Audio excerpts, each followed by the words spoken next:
guys! Welcome to my another mini vlog. Ang babaeng alipin sa Japan na hindi pa rin yumayaman.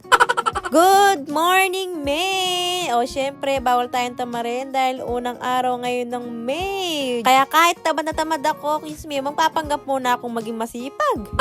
Kailangan talunin natin si May, kailangan maging masipag tayo ngayong buwan dahil marami tayong bayarin. Yung feeling na hindi naman ako nangungutang pero dahil ko pa may utang sa dami kong bayarin sa Pilipinas. Mapapaisip ka na lang talaga kung paano nangyari yun. At mapapaisip ka na lang talaga kung paano mo babayaran yun.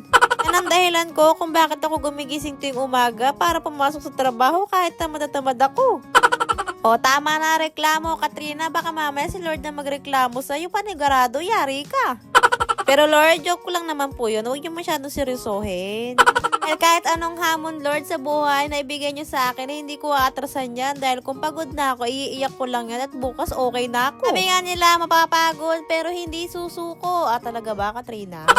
Okay, magluluto na ako ngayon ng babaunin ko dahil kailangan ko rin to. Diyos mio, araw-araw yata itlog ang baon ko sa trabaho.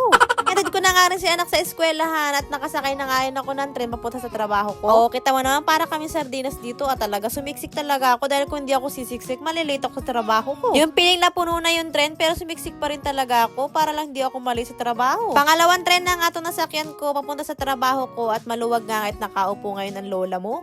5 na nga rin to at pauwi na nga rin ako. Diyos me, umabot ako ng 20 minutes sa paglalakad papunta rito sa train station. Diba? Kita may itsura. Pumasok ako kayo ng presyo, uwi akong haggard. Diyos me, ko po.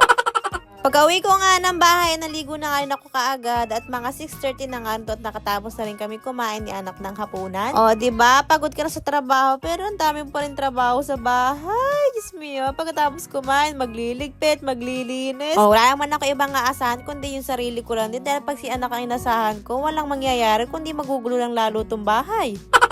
Alam mo naman pala, reklamo ka pa na reklamo, manong gawin mo na lang nang matapos ka ng maaga. Sensyahan nyo na talaga ako dahil naman na lang sa nanay ko na nagidiwara muna bago maglinis ng bahay.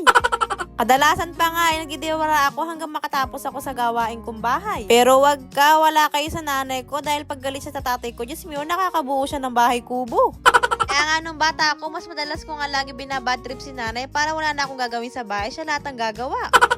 Pinagugasan ko na nga ito mga pinagainan namin ni anak at yung mga pinagainan namin kaya ng umaga at di ko na nga rin nahugasan dahil wala na kaming oras. Pagkatapos ko nga maglinis ng lababo, sinunod ko naman din isang pa yung mga nilaban ko kanina. Dahil maaraw nga bukas, naglaban na nga rin ako ngayong gabi para bukas naman makatuyo ako. Dahil sa isang araw medyo malakas ang ulan. Tapos ko nga magsampay at habang hinihintay ko nga yung pangalawang salang ko na labahan, ito nga si anak nag-aya pa